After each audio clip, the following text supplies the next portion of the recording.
Hello, this is Tori Ziner, and I am going to do an audio letter to a couple of the authors that we discuss in my Theology and Disability class this semester at Wake Forest Divinity. I apologize, my screen share app is being a little weird today, so you might see a couple things on the edges, and I hope it comes out. So I just apologize in advance for that. The authors that I will be discussing is Kathy Black and her book, A Healing Homiletic, Preaching and Disability. And then the other author that I'm writing this letter to is Allison Kafer, Feminist, Queer, Crip, Imagining Accessible Features.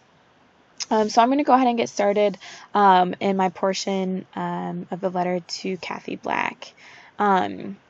So Kathy, I really did enjoy this book very much. Your main themes were looking at theodicies and seeing how they could be harmful to people with disabilities, such as a person with a disability was more sinful or lacking in faith or even possessed by evil spirits. You also took a look at different healing texts. I'm going to emphasize that here. In the Gospels, where Jesus heals someone, and someone in the community, and you walk us through these texts. And actually, my favorite was the man who was paralyzed. So your chapter on that was my favorite. I think one of the most important and most impactful ways that I have interpreted your writing was incorporating and understanding that metaphorical and literal interpretations of the text can be harmful. I've never took myself out of my own shoes while viewing biblical texts in this way, and I found that very helpful. So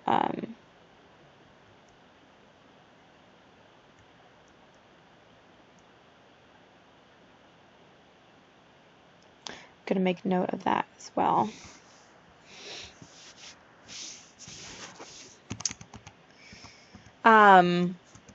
Another thing that I did appreciate is that you didn't leave me or the rest of your readers without tools. At the conclusion of your book, you leave ministers in closing with 5 points to preachers who are working with healing texts. And one of the questions that seems most helpful for me in my writing and my ministry is, what is healing for persons with disabilities today? I found that question very meaningful. And it also keeps, this question keeps healing and the experiences of persons with disability at the forefront of my mind. So I'm going to go ahead and add to this the 5 points to ministers. Okay, there we go.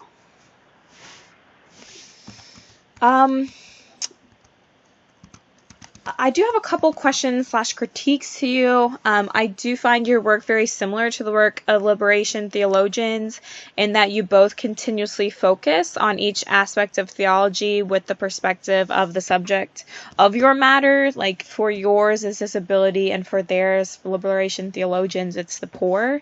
So this can mean that you both receive similar critiques. So I ask you, in your work of theology of disability and healing homiletics, is there room for disability and X?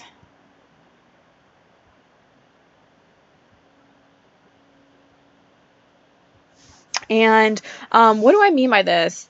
X could be the poor, could be queer people, could be people of color, or a different category to a similar effect. So how can we hold in equal importance the emphasis of welcoming, acceptance, and community and preaching with these other cultural groups as well as persons with disability? And in some regard, I'm going to use Kafer to offer another voice to that, because I do believe this is one of Kafer's strengths. So I will come back to that in my later portion of my letter.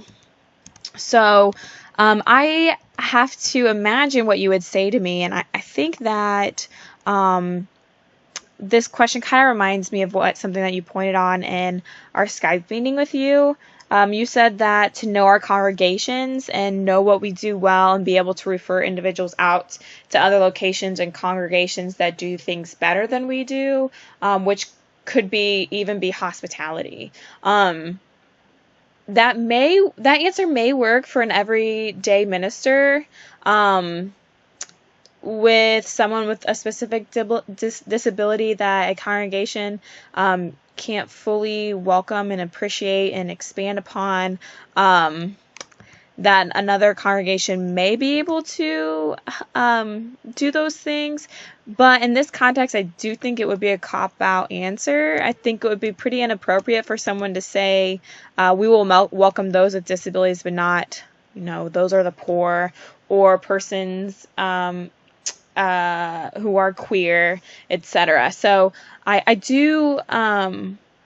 would love to see your work continue and to see maybe an addendum or a few other chapters or even a second book to answer the question that I posed to you, which is, in your work with theology and disability and the healing homiletics, is there room for disability and X? And I think that through your reading and your beautiful writing in a healing homiletic, and just the way that your theology comes through and is interpreted, I do believe that you will be able to bring healing from the text to a lot of these other cultural or not cultural groups, minority groups. So those are just some of the points I have for you,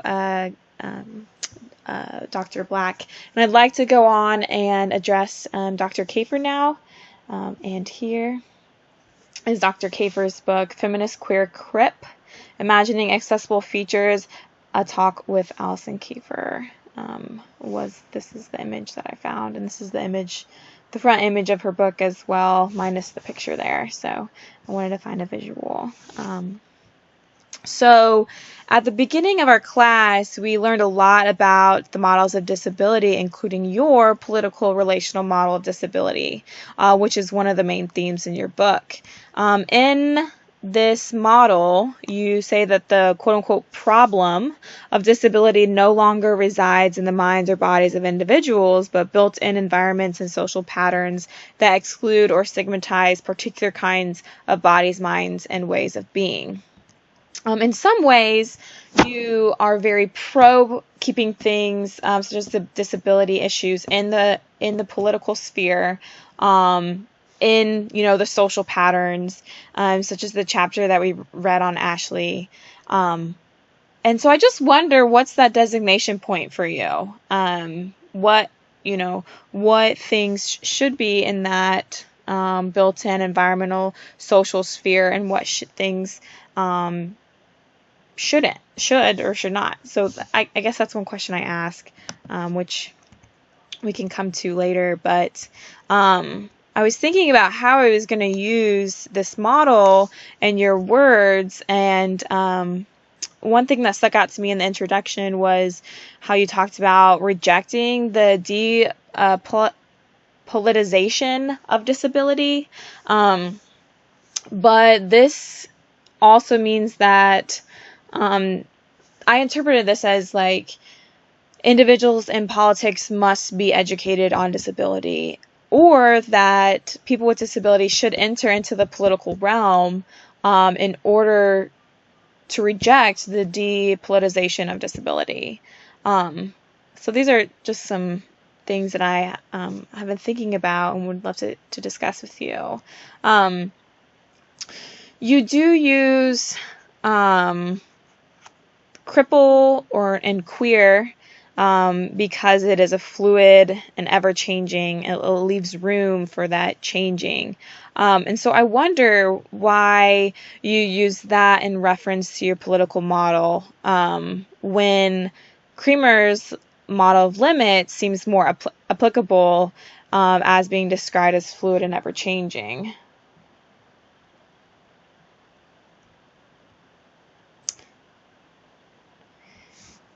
So, my other question for you is, what if an individual does not identify with the 3 characteristics that you self-identify with, such as feminist, queer, and crip? And I put that against Black, saying that that's a strength of yours, that you do leave this room open for those other voices. However, I did see in some of your chapters you use case studies that did not match these 3 identities, and you use that as a critique of them. So what is your... So I'm saying, as when you put all those eggs in that in those 3 baskets, that does create like a weakness, which is that bias. And so, like, in what other ways can we critique those? I do not understand that this is your specialty, but I do think that there are some ethical concerns that go beyond feminist, queer, and crip that were discussed in your case studies, which I think it would be important to acknowledge that side as well. So how would I answer me if I were you? I would probably mention to me that your political relation model has more to offer than just the ability to change. It's that fluid and ever-changing that we listed here. And so that's what Creamer really goes and pushes towards, but that's not your big point in your model. So I would remind myself to go and understand it differently. So, and then some of the other questions that I posed to you, I'm just not sure what your answer is, and that's why I was really excited for this, to get these questions out there and see what happens with it. So, I do want to let both of you know, thank you so much for your words and your ideas, and I've really enjoyed reading you this semester. So yeah, thank you so much.